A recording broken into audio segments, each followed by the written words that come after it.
Budhni one परिक्षेत्र के मिड़घाट में ट्रेन की चपेट में आए 3 बाघ, जिसमें एक नर शावक की मौत हो गई, जिसका पोस्टमार्टम के बाद अंतिम संस्कार किया गया, और 2 घायल हैं, जिनको इलाज के लिए एक डिब्बे की विशेष ट्रेन भोपाल भेजकर अस्पताल में भर्ती किया गया।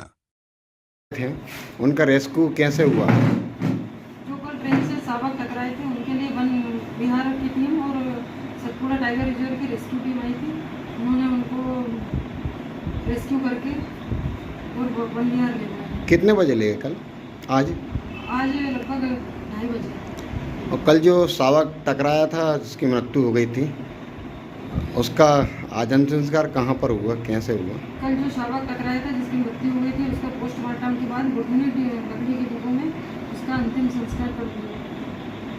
मैडम, जानकारी लगी कल आपको भी वहाँ से भागना पड़ा, घायल हो गए थे, क्या है मामला? दो घायल टाइगर की रेस्क्यू के दौरान अचानक से बाधिन की आवाज़ आई, तो फिर हम लोग पीछे की ओर हटे, इतने में मेरा पैर स्लिप हो गया, इसलिए मुझे पैर में चोट आ गई।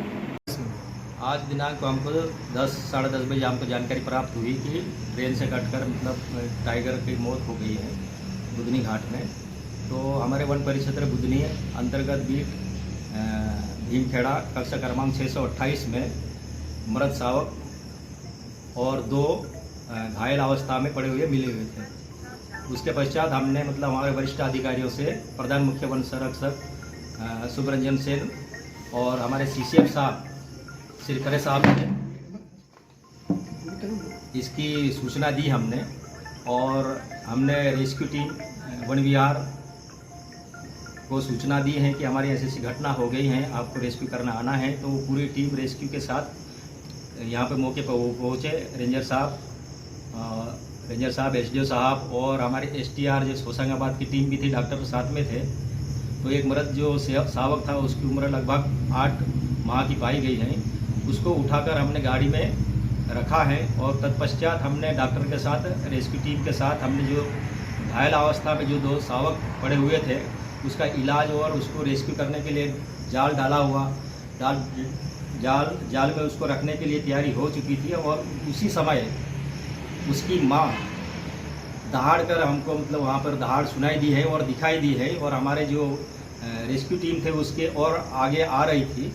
तो हमने मतलब उसको अफरा दफरी मच गई। हमारे जो स्टाफ थे वहाँ पे 25-30 स्टाफ थे, डॉक्टर थे, वो अफरा दफरी हो मच गए हैं। और इसी दौरान भागने के दौरान हमारे जो SDO साहब है श्रीमती सुकृति ओसवाल भागने के दौरान थोड़ी गिर गई है, तो उसके पैर में फ्रैक्चर भी हुआ है।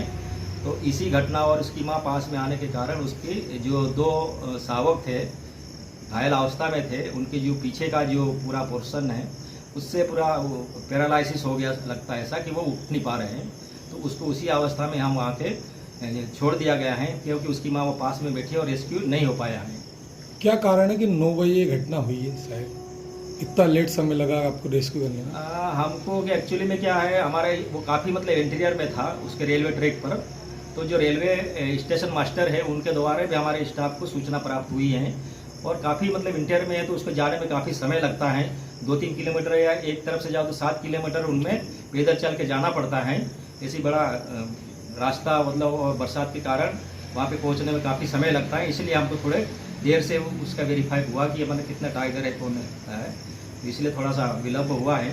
लेकिन मौके पे हमने पूरा टीम पहुँच गई, आराम समय पे उसका इलाज करने के लिए मतलब हमने वहाँ गए थे, लेकिन इलाज नहीं हो पाया है उसका।